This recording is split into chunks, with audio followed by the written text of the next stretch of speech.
السلام عليكم ورحمة الله وبركاته. بسم الله الرحمن الرحيم.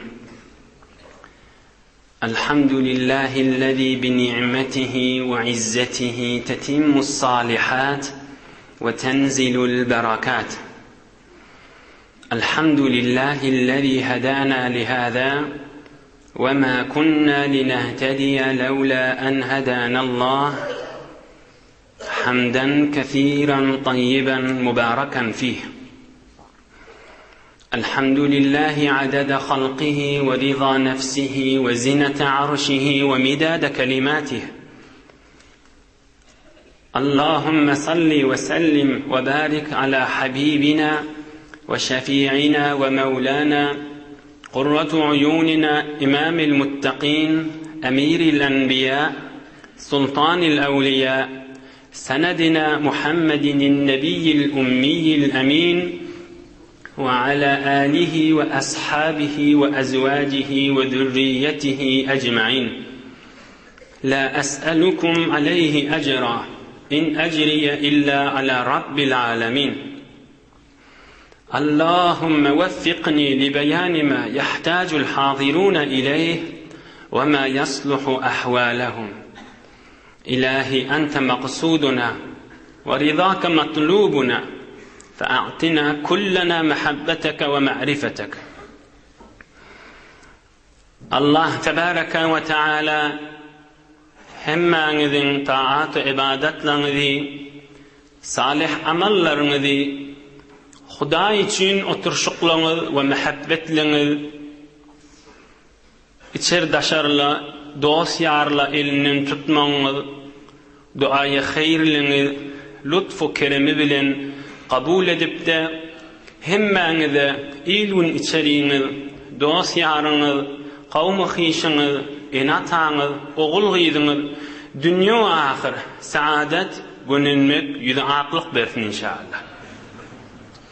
Allah Teala yurdumuzy parahat, watanymyzy emniyet, agly birlik, iman abry, aramış asaýyşde, dünýä dinimiz awatlykda saklasyn inşallah. Gözümüziň nuri we başymyzyň täji bolan, rahmatan lil alamin bolan Muhammedur Rasulullah sallallahu aleyhi ve baraka ve sellem mübarek ýaşy 54-nji ýaşda Medine-i Munawwaraga düşen güllerini Qubadan çıkıp Medine-i Munawwaraň ýagşy içine giripde Mescid-i Nebewi'ni şima halk Rasulullah'ın özüniň mescidini mübarek öýde de hyzmat edip gujogyna daş alyp, gujogyna qum alyp, gujogyna kerfi çalyp, zahmet çekip sahabaları bilen arkalaşıp mübarek mescidi sally.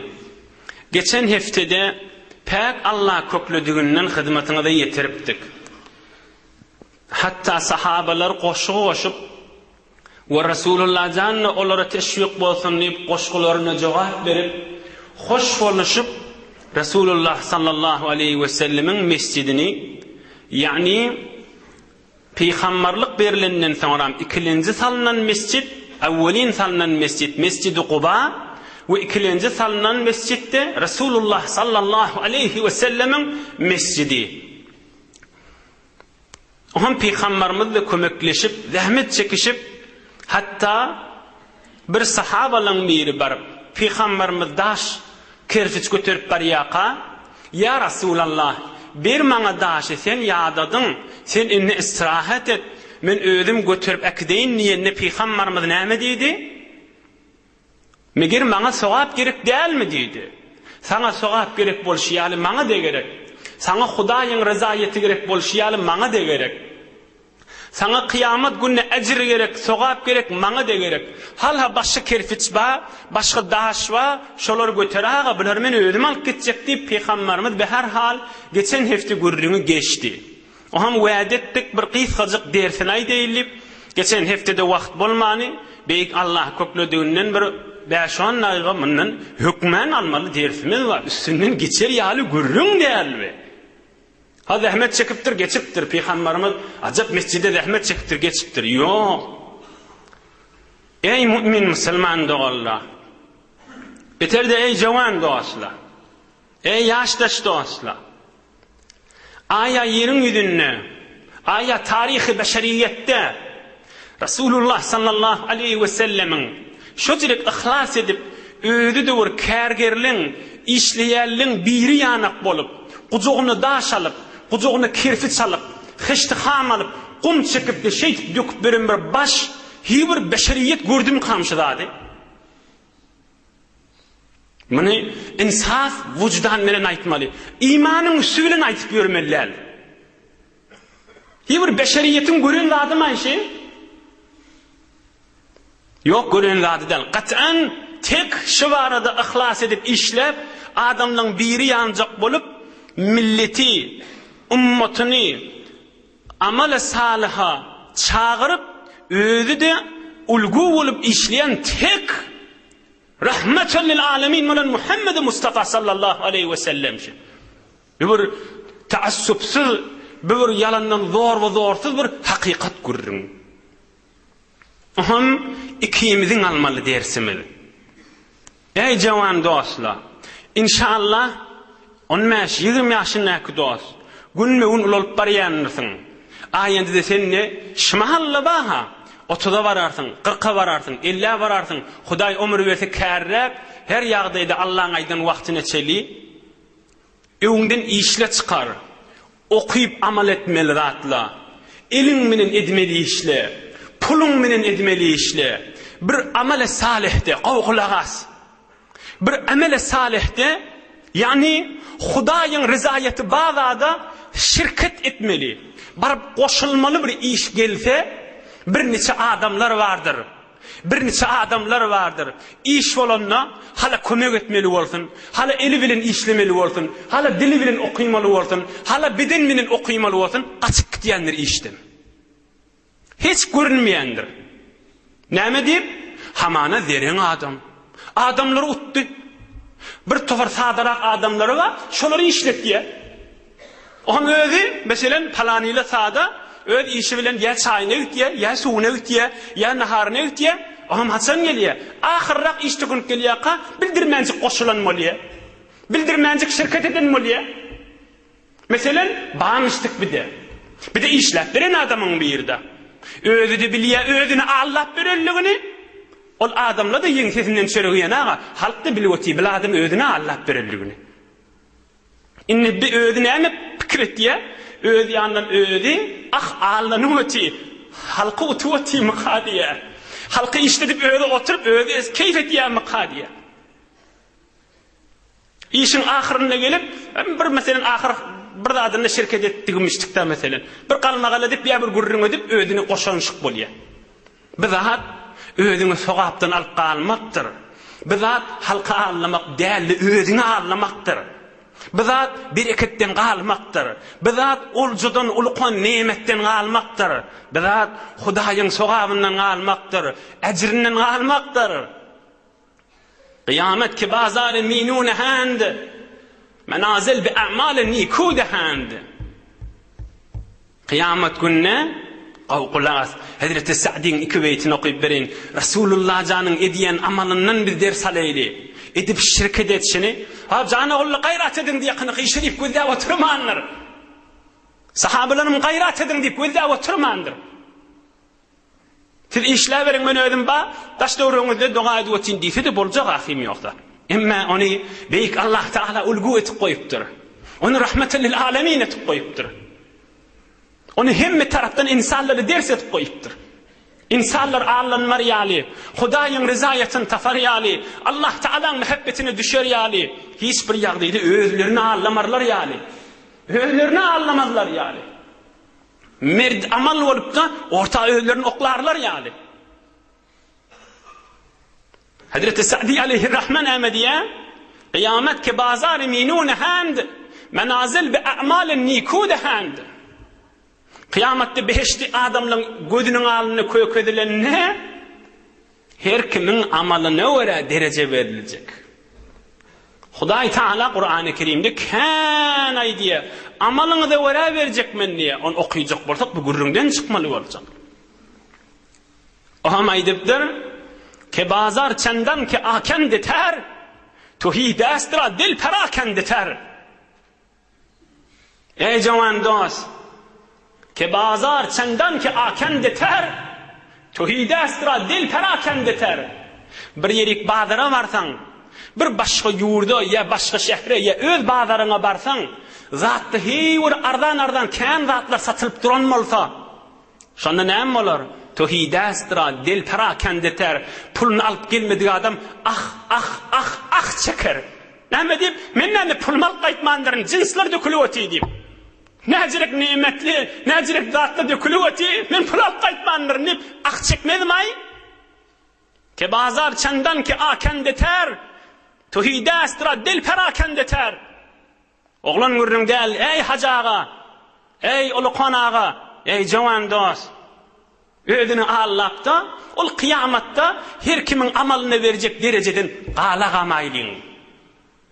İnni şol yan kıyamatta verilecek dereceň beraberine bir amala salihda, bir okuymaly zatda, ya pulun menen, malyň menen, ya diliň menen kömekleşmeli zatda bilmänşik bolup özüň kenara çekip halky işleden şik bolup da galmak, aya özüň ulkan bereketden galmak dälmi?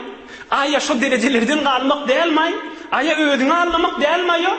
Ya halka anlamak bolýarmy?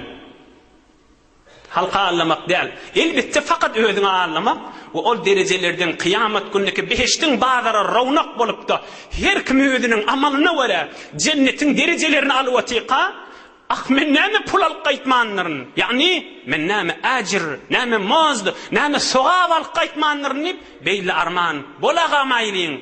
Awwal ödüm aýdýan. Oham siz jawan dostlara nasihat diýip aýdýan. Siz hacı dädeler ulukan türkmen doganjyklama nasihat diýip aýdýan. Rasulullah janyň amalyndan ders almaly. Allah Taala Rasulullah sallallahu aleyhi we sellemi biz mümin musulmanlara ulgu etip goýupdyr. Eýni bir kargir ýanyk bolup işlep ýortup barfin başga daşal meňe sokap gerek dälmi diýişini görsen ay başga gurruma bir girip ýürmelär ki. Şoň özi boljak ki bir ummatyň bir başy bolup duran. Ummat dünýä ahir peýgamberliň täji bolup biren adama. Sallallahu aleyhi we sellem. Biz ulukan ders almaly adamyz kökkellimi birji däne peýgamberiň sözüni okuyjak, hemmeňiz gözleşdiňiz Rasulullahyň zindigisiniň ýylyna oham inşallah ýylyny alyp gideýin. Oy gurrun kamil bolsun, bir däne Rasulullahyň sözüni aýdyp bereýin. Şundan çüreyim o da. Biz bir qawy iş kökkelli mi? Bedenin menen kömekleşmeli zat, dilin menen kömekleşmeli zat, malyň menen kömekleşmeli zat. Bir her hal şirket edip bir goşulmaly zat gelse, ýabyşda gal. Ýort şoňa gaşyn. Ýort bilmeýänmi? Ýürüýde bar. Ýürüp bilmeýänmi? Emekläp bar. Emekläp bilmeýänmi? Togalanna bar. Togalanyp bilmeýänmi? Gözläp kal. Gözläp bilmeýänmi? Ýüregiňi ber şoňa gaşyn. Subhanallah, barjak bolanatdy. Güýjüm ýokdy, yarawym ýokdy, malym ýokdy. Rasulullah'ın sözünü gözle, oham besta. Bir adam aýdypdyr, ya Rasulallah, uzurumma dik durup namaz okuyup bilemek diýipdir. Näme deýin diýipdir. Bir meritçiligi barmyşdy. Peýgamberimiz aýdypdyr. Salli qa'iman fa in lam tastati' fa qa'idan fa in lam tastati' fa ala janb. Hadisun sahih. Awwalan mert bolu dik durup namazyny okuy diýipdir. Başarmaýanmy? Goýma, oturda okuy diýipdir. Başarmaýanmy? Gyşarda okuy diýipdir. Salli qa'iman fa in lam tastati' fa qa'idan fa in lam tastati' fa ala janbin. Yani arqalyn gyşarda okuy. Imma Allah Taala'nın dergasynyň beraberine ihlasyn badygyny özüň orta oklada gal diýipdir. Onna başarmasan Allah Taala uduruny kabul etjekdir diýipdir. Ameli salihde aýo bir zat ýakana galmak özüňi anlamakdyr. Biz kökkellimi ýawaş Rasulullah jany ey jawan dost, Ey mu'min musulman dogan Rasulullah'ını ulgu et. Hemmemiz Rasulullah'ını ulgu etsek dünya ahiretimiz abattır. Gelelin Rasulullah canın mübarek gürrünlerine. Peygamberimizin mescidi salındı. Oham mescidinin içinde kana Rasulullah sallallahu aleyhi ve sellem yaqumu musniden zahrahu ila jiz'in mansubin fil mescid. Rasulullah'ın minberinin gürrünü. Bundan sonra Rasulullah'ın mescidinin eyvanının gürrünü. Ondan sonra Rasulullah'ın mescidinin yanına Peygamberimizin otoklarının gürrünü. İnne nämen gürrünü şuma halkı? Peygamberimizin mescide tikilli. Rasulullah canın öyle kömekleşti. Rasulullah canın minberi. Bundan sonra şu mescidin eyvanı, sonra Rasulullah canın öyleri tikilecek. Peygamberimiz mübarek mescidine sahabalarını gürrün verenine minberi yokmuş. Dik durup arkasını bir bağın ağacına, xurma bağın ağacını mescidde tikip koyuptırlar. Şoňa ýaplanyp dik durup sahabalaryny gürrünmeriýänmiş. Oham sahabalar aýdypdyrlar: "Ya Rasulallah, musulmanlar, sahabalar gün köfelip barýar. Bir zat etsek, sen birimi beýikräk çyksaň, ta sahabalara gow görünsen gow boljak" diýipdirler. Oham Peygamberimiz sallallahu aleyhi ve sellem aýdypdyr: "İbnu li minberan." Ha bolmasa bir minber bejeraylyň diýipdir. Ýokda agaçdan baş çykarýan bir netçar adam aýdylyň, bir minber bejersin diýipdir. Oham bir ýokda netçar, ýokda agaçdan baş çykýan ustawamyş, ol aýdypdyr: "Ya Rasulallah, ala asna'u laka şeý'an taqudu alayhi ka'annaka qa'im?" Sana bir zat bejereyin, şoň üstüne oturamda dik duran ýanyk boly oturarsyň, sahabalaryň gözde oturup gürrüň berde diýipdir. 2 derecedeyin, 1, 2, 3-nji de oturaga diýipdir. 2 derece, 1, 2, 3-nji de oturarsyň diýipdir.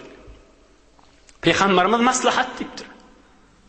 Aham binatjar, awadan minber bejeripdir. Rasulullah sallallahu aleyhi ve sellem oturmadan çüreyim. Sahabalarına bak gürrün vermeden çüreyim. Aham ol tikirli ağaç qarli, inniki heftasili minber amada ol, minberi getirip koyuptırlı, bıgattırlı. فَلَمَّا قَعَدَ رَسُولُ اللّٰهِ صَلَّى اللّٰهُ عَلَيْهِ وَسَلَّمْ عَلَى ذَٰلِكَ الْمِنْبَرِ حَنَّ ذَٰلِكَ الْجِذْغِ حَتَّى سَمِعْنَ حَنِينَهُ. Aham Peygamberimiz hem işi ol tikirli ağaç, xurma bağ ağacı vardı, şoňa arkasını verip gürrün bererdi. Inni minber bezerlenme beýlek Rasulullah sallallahu aleyhi ve sellem barip awvelki dereceden çıkıp, ikinciden de çıkıp, üçüncüde oturanna ol ağaç ağla veripdir, çağa çykýanak bol. Fa aqbala an-nasu aleyha faraqu min haniniha. On sahabalar hemmesi bağ ağaca gaşyn bakıpdyrlar, kesigli ağaç. Oham sahabalardan hemmesi ağlaşıp ettirler. Hatta nezala Rasulullah sallallahu aleyhi ve sellem minel minber fahtadanaha fadammaha ileyh fecealet ta'innu anines sabiyyillezî yusakkat. Oham Peygamberimiz salatımın minberinden düşüp gelip yanqa ağacı kucaklar koy deyip bir oğluncu koydurýan ýanyk edip oham bol minberde sesini koyup edip haqqıllap hatta istaqarrat ahir sesini koyupdurdy.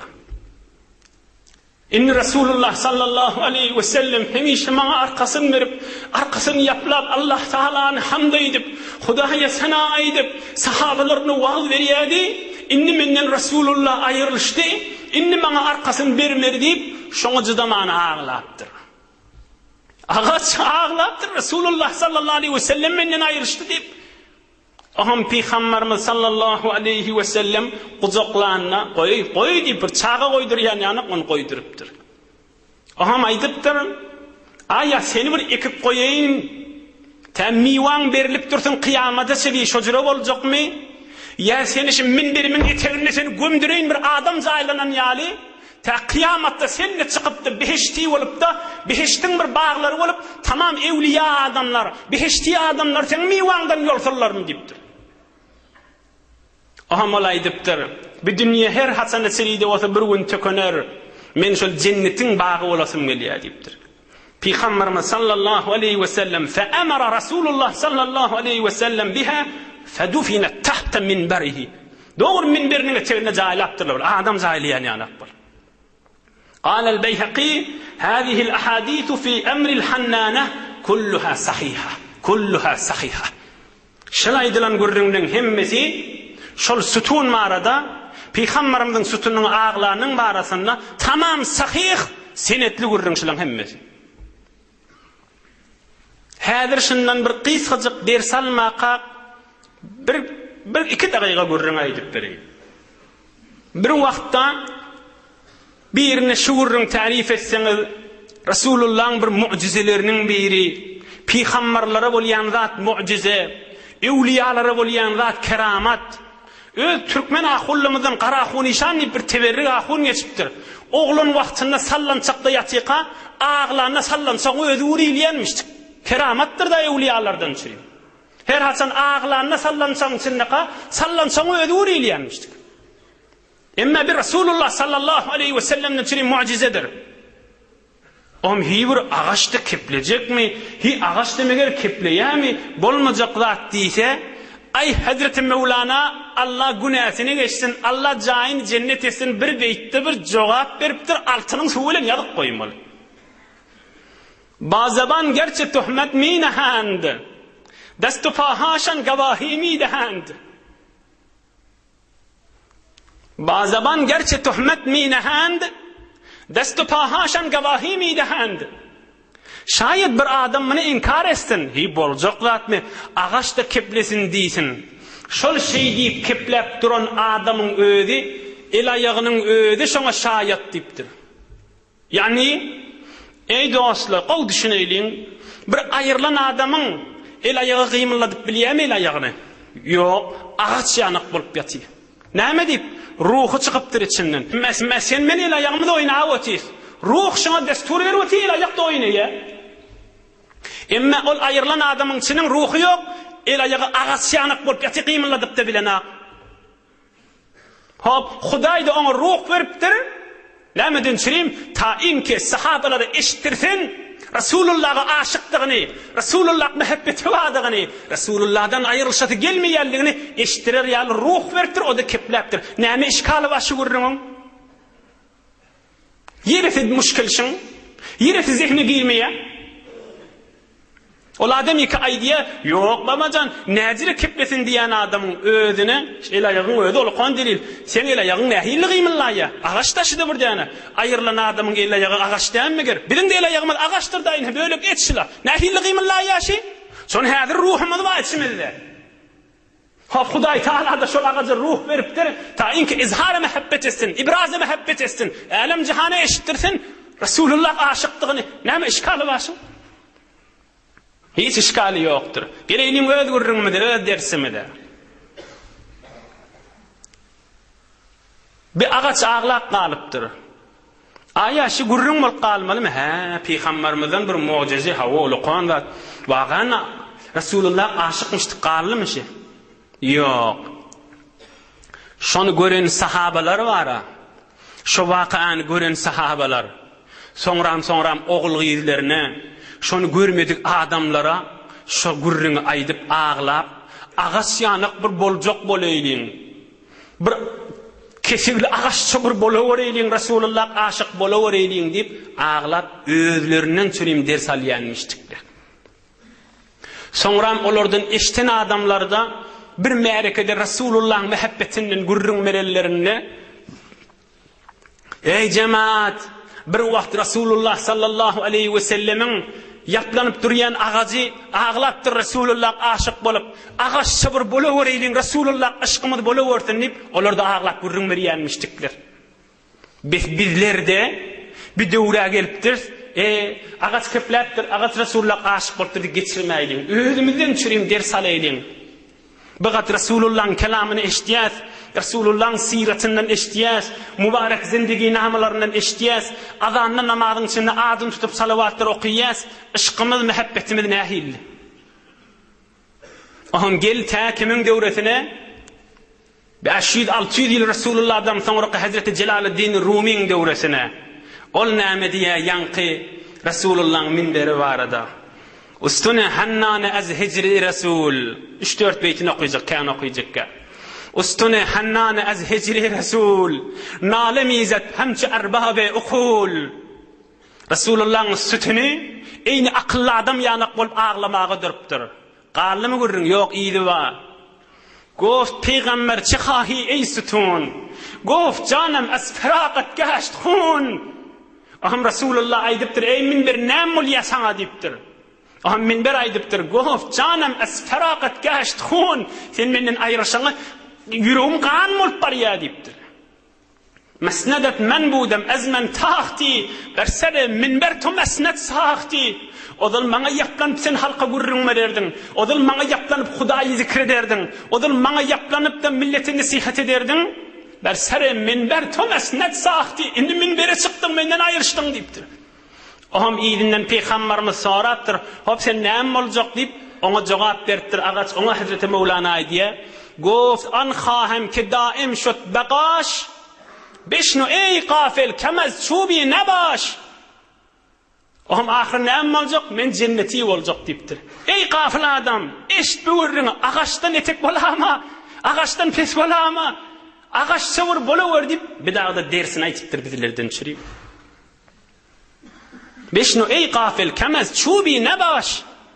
Ağaçtan pes bolama diptir. Ağaç savur bol diptir.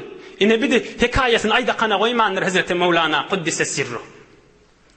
Dersini aydıptır. Dersini almalı. Bizler de ödümüzden şimdi ders almalı.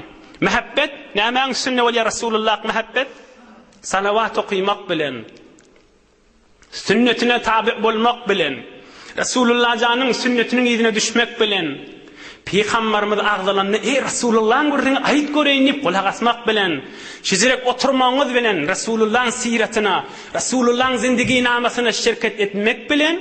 O içeriğimizde de varıp ey doğancığım, oğlum, kıyım, ayal, enem, atam, ecekem Resulullah'dan şizire bir mübarek gürrünler var deyip onları da tarif etmek bilen. Onları da eşittirmek bilen. Araplan bir aydiyan kanunu var. Men ahabbe şey'en ekthera zikrahu. Her kim her vadı kan qovursa şonu kan anlayanlar. Bu bir kanun hem dünya boyunca var afim. İnsanın tabiatine bağlı. Men ahabbe şey'en ekthera zikrahu.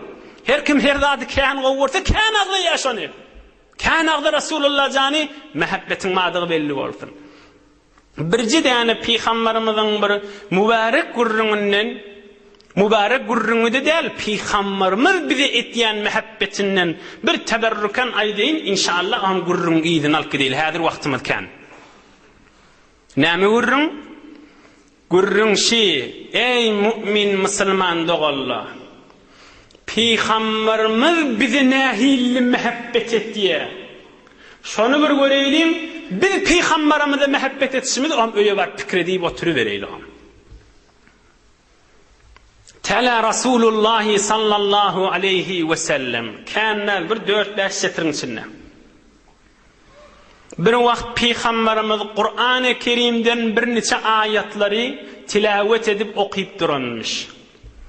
Kimin gurruni? İbrahim Halilullah öz ummatundan çürüyüm bir dua ediptir. O da Kur'an-ı Kerim'de var. Onlar okuysam vakt daralacak. Şonu okuyuptur. İzinden yeni bir ayetleri okuyuptur.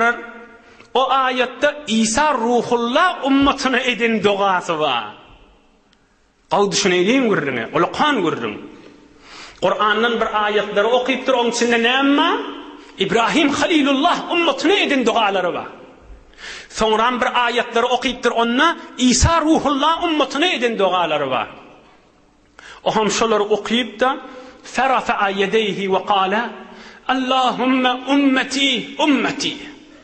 Şoları okuyup Kur'an-ı Kerim'i koyup iki elini götürüp Hudaya menne ummetim dileyen, Hudaya menne ummetim dileyen, Hudaya men ummetime de rahmet, Hudaya menne ummetime mağfiret et deyip ağlamağa durupdur.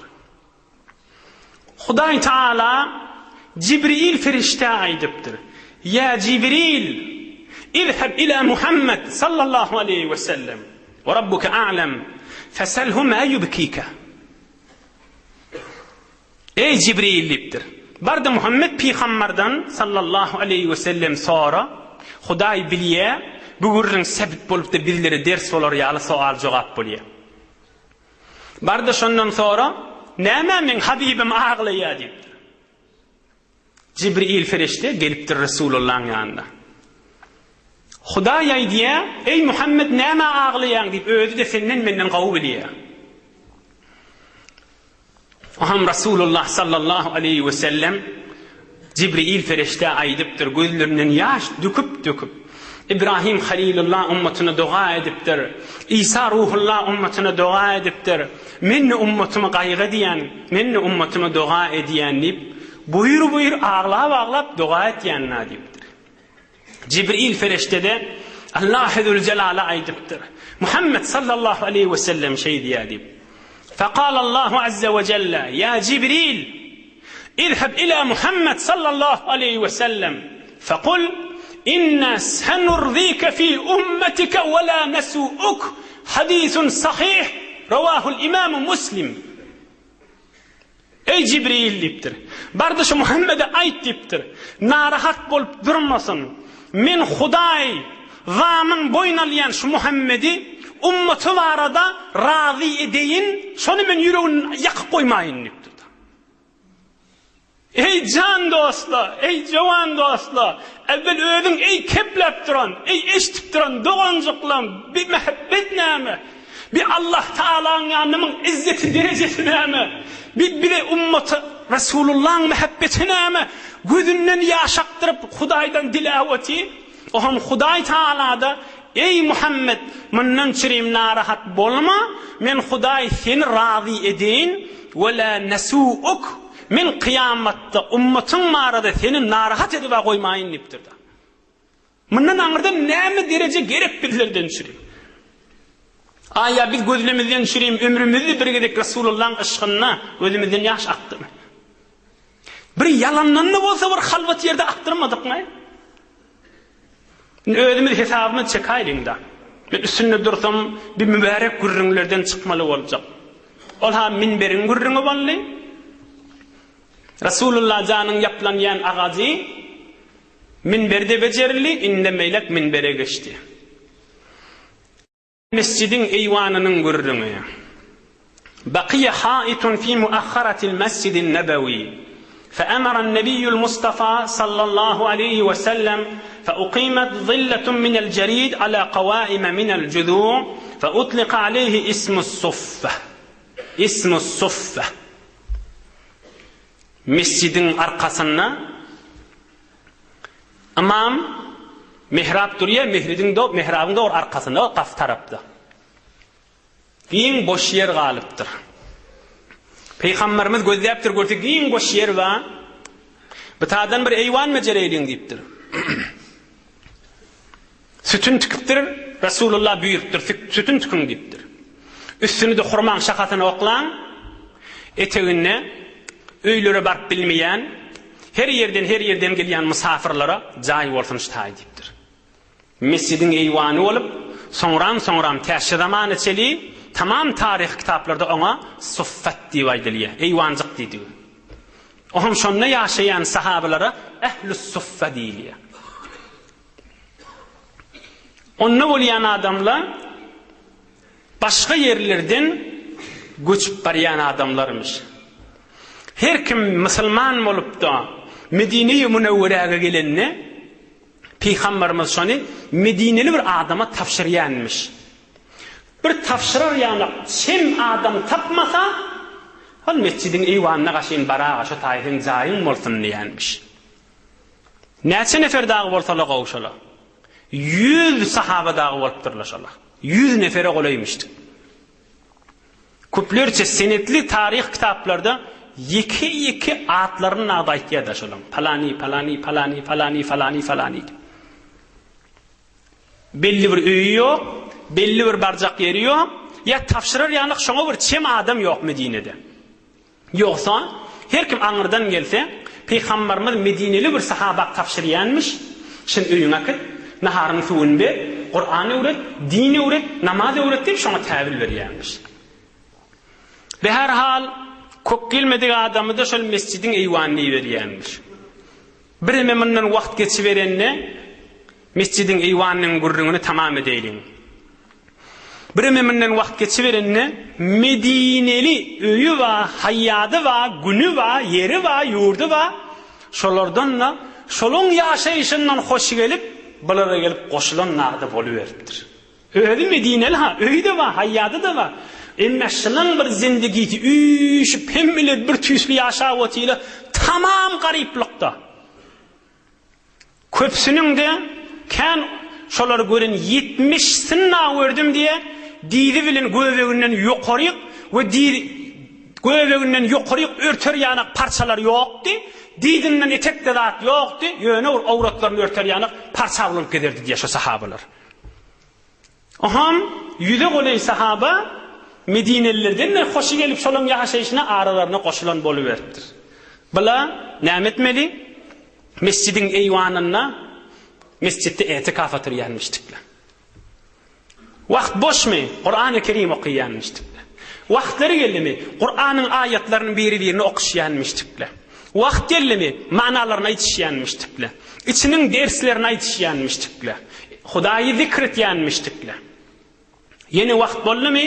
Rasulullah sallallahu aleyhi ve sellem bilen aralarını bitirken gelýänmişdik. Başka sahabalarından iňken şolan aralarına gelýänmişdik. Garyp millet bolansaň, bir barar ýanyk öýleri ýok bolansaň, aham bila mescidin eýwanyna merizlerini boýnalýan Rasulullah janmışdyk. İbiçkilerini garap Peýgamberimiz oň inşallah işte gurrüňe geljek. Peýgamberimiz aralarını kän marýan, ondan çyryym bilen içinde alim adamlar çıkıptır. Kim ýaly? Hazreti Huzayfe ibn el-Yaman ýaly. Hazreti Huzayfe kim bi? Sahibi sirri Rasulullah sallallahu aleyhi ve sellem. Sahabalaryň içinde Peýgamberimiz bir kefaýdanna ol düşünün. Ya Peýgamberimiz bir iş edinni şoň etegini sirri gurrun nämadygyna en yetiktirin alim sahaba Hazreti Huzayfe radıyallahu anh şol eýwanyna zindigisini geçiren garyp sahaba şo. Kelletini örtmäge, gerşini örtmäge parça tapmany geçen sahaba şo. Diýinden etek parça tapmany geçen sahaba şo. O bir kim? Bir neçe hefte mendan odal geçenler imam bolýan jawan sahaba kim? Hazreti Salim o da şu eýwanyny geçiripdir. O bir kim? Hazreti Ebu Hureyre müňlerçe Peýgamberimizin hadisleri ümmeti İslamiye getirýär. Eýwanyny geçiripdir. Halk bazarına gidenle böyle bekar oturmuştuk. Karger garip adamlarmıştık. Kade hurman şänigin döp, oňa muňa iýim etip satýanmışdyklar. Mallan sürüm iýin bolsun diýip, hurman şänigin döp, başga zatlar ýokmuşdyk. Yer ýurt öýleri ýokmuşdyk. Eýnihu ulamalar aýdýa, şu hücreler, medreseler, mollalar okuýady, Rasulullah mollalar hesapşalar. Yoksa tamam sahabeler de Rasulullah mollalar ha. Emme bazarına berip, öýüne berip, halis mescidin guşesine gelip de ilim okuyacak, Kur'an öwrenjek, Rasulullah hadislerini eşitjek, Rasulullah sözlerini eşitjek diýip, meselen bir hücre hetap bolup mescidin eýwany bolupdyr şo. Ey mümin musulman dogallar. Hücremizin tarihi şondan aýtdy. Mescidin gattalnaky salınýan hücreler taksirden taksir, ustaddan ustad bolup gelýän şol ähli suffa. Peýgamberimiziň mescidiniň eýwanydan aýdan bereketler şular. Aham Peýgamberimiz sallallahu aleyhi ve sellem yetaahhadu ahles suffati bi nefsihi. Öýde aralaryny kän marýanmışdyk. Mariz bolsa öýde barıp sorap, hemmelerini sahabalaryny soraýanmışdyk. Bular kärrägini ýanmışdyk. Kärräk oturşýanmışdyk. Kärräk bular ahiret gözüňizi tikin diýänmişdik. Hudaý bilen boluberiň diýänmişdik. Hiç narahat bolmaň, men siziň araňyzda ba. Hudaý siz bilen bolandan soňra dünýäňiz hor bolsa bolsun gaýgatmaň diýänmişdikler. Şolaň dünýeler geçmändirmi? 1400 ýyl geçipdir üstünden. Oham Peýgamberimiziň edýän işlerini öýden إذا أتته صلى الله عليه وسلم صدقة بعث بها إليهم ولم يتناول منها شيئا. Peygamberimiz biri ya hurma ya nahar ya birdat sadaka iyi verse Peygamberimiz şondan bir iğnen ucu Allah almancık akit şu mescidin eyvanına sahabalarına verin diyenmiştik. وَلَمْ يَتَنَاوَلْ مِنْهَا شَيْئًا Zat da şondan dağıtmayamış. Akidin sahabalarına verin mescidin eyvanına yatarlara diyenmiştik. Emme savgat gelse, hediye gelse bir remecik alıp qalalların akitten sahabalama eyvanına yatan sahabalama verin diyenmiştik. Biter Resulullah olur kârrak qavur diyenmiştik. Mehabbeti kârrakmıştık. Zahiren olur bir gözlek duran adam yok bolansan, öylür yok bolansan, üç bir garipçilikte yaşap verensenle Resulullah amade olup, hıtmata amade olup, sonra görünleri gelir. Haçan bir qalmagal bir jeng bolar mı kadise, yüdüsü dadı turup näme haber deyip, Peygamberimiz daşından aylanyan sahabalarmıştık. Peygamberimiz daşından aylanyan sahabalarmıştık. Aham Peygamberimiz sallallahu aleyhi ve sellem kâde çağırıp, öyüne götürüp, 10-10, 5-5, 1-1, 2-2 her tisli öyüne götürüp olara nahar verýänmişdik. Şondan birji däne teberrük gurrun aýdyň, inşallah ol eywannaky sahabalan gurrunun galalaryny indi kefte hyzmatyna da ýetirer. Bir däne hin teberrükan aýdylar. Şol mescidin eywanına gariplik bilen, horluk bilen, heýwer aşsusuzluk bilen geçirýän sahabaň biri Hazreti Ebu Hureyre radıyallahu anh. Olay diye Vallahi'llezî la ilahe illahu bir tek o tenha olan beyik Allah bilen and içýänli. Ajygyp jydat bilmäli içime daşdandım diye. Näme daşdananda meýdan gyzygyny çekip birime içiň sowudyp bir nahar baýanyk bolup adamyň gyzygyny birime ýatyrýan. İçime daşdanyp ohan Peygamberimiziň geçajak ýerragyna durup belki men ýüdüwedimden aşlygymy, hordugymy bilip men öýüne gitip bir zat bermermi kadip ýoluň urragyna oturdum içimde daşdan ýylydy diye. Ohan deňämden Ebu Bekir Siddiq radıyallahu anh geçti. Men ýagdaýymy düşünmedi diye. Almadı diye men ýagdaýymy. Sonra Ömer Faruk radıyallahu anh geçti. Men ýagdaýymy düşünmedi diye. Ohan sonra sümme merre bi Ebul Qasim sallallahu aleyhi ve sellem Resulullah geçti diye. Fetebesseme hine ra'ani ve arafe ma fi nefsi ve ma fi vecihi ve ma fi vecihi. Ohan Peygamberimiz geçti. Billi men näme diýip durallygymy. Yüzümi gözläp gülli ve men içimdäki we yüzümdäki zady düşünüp ya Aba Hurayra diýdi. Men aýtdym lebbeyk ya Resulallah. Baş üstüne hatmatda näme ya Resulallah diýdim. İlhaq men ýedime düşde gelip öýüne gaşyň gitdi diye. Aham men ne ýedine gaşyň düşüp gitdim diye. Aham öýe bardy sonra di. Öýde näme diýdi. Onna bir käsäň içinde bir miktar süýt bar diýdi. Bir adam içerlik bir käsäň içinde süýt bar. Aham kim getirdi meni diýip Peygamberimiz sorady.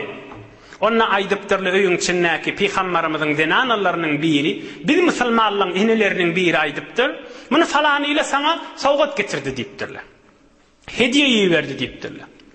Aham Peygamberimiz aýdypdyr: "Ya Aba Hureyra, ey Abu Hureyra." Aham Abu Hureyra aýtdy: "Lebbeyk ya Resulallah." Bar şu mescidin eywanına näçe sahabalarym bolsa getir diýdi. Aham 5'te bolsa, 10'te bolsa, 20'te bolsa, hemmeste bolsa. Hazreti Ebu Hureyre aýdýa, men içimden aýtdym, ey näçe wagtlar azygyp bädim. Süýdi göremde, ey meni çağırsam gowy boljak diýip içimden kepledim. Emme Peygamberimiz bar ahli suffa mescidin eýwanyna ýatanlar getir diýdi. Hay maňa ýetjek gärew diýip, hewr pikrim harap, ýöne Resulullah'ın buyrugy baş üstüne diýip gitdim diýipdir. Aham şu mescidin eýwanyna näçe sahaba bolsa alyp gaýtdym hemmesini diýipdir. Gelip Resulullah sallallahu aleyhi ve sellem'in mübarek otağına icazet diledik geri aylımı deyip geri verin deydi Peygamberimiz oturup caylaştık. Ohan Peygamberimiz bana aytti ey Ebu Hureyre deyip men aytdım lebbeyk ya Resulallah hıtmatta ya Resulallah deydim. Onna şol käsani Allah ol deslaptan başla deydi.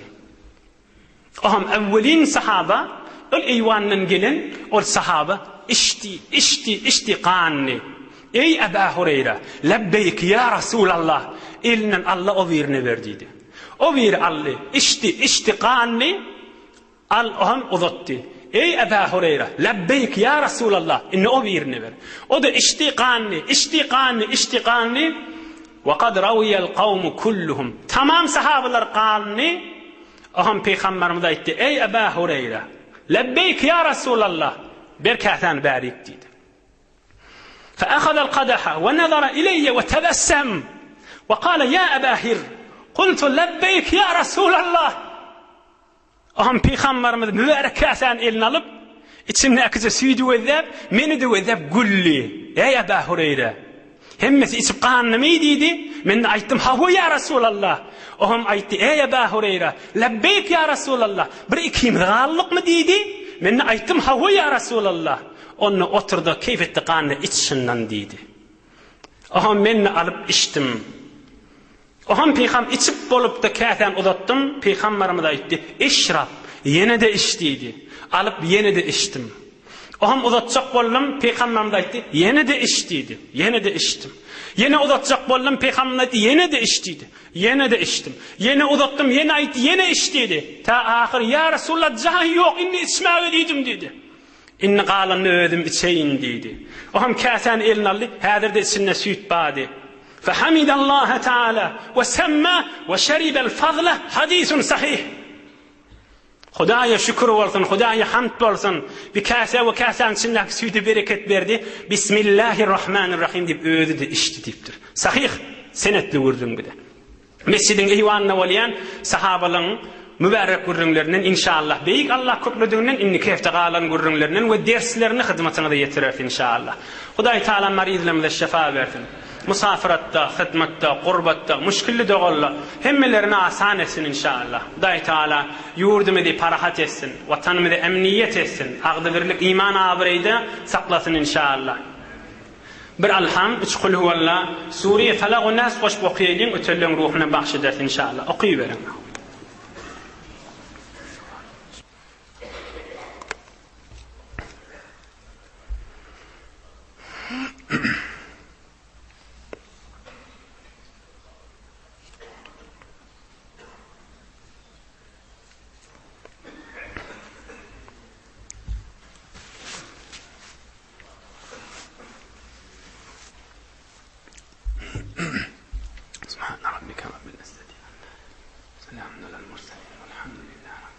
Davud ahun rahmani ilahi amin. İlahi amin. Amin ya mucibed da'avat. Bir neçe hatımlar var. Marizimiz var. Doğada buluverin deyiptir. İl günümüzde mescit medrese vatanımızda dua ediyor. İlahi amin. Nığmat bolçuluk, parahatçılık. İlahi amin. İlahi amin. Day Teala dualar kabul etsin. Resulullah canın hurmatına. İlahi amin. İlahi amin. Amin ya mucibed da'avat. Amin ya erhamer rahimin. Amin ya qadiyel hacat. Birahmetke ya erhamer rahimin. Maşallah gayret edin. Barakallah. Yoldaşlarınızı yardımdan çıkarma olur.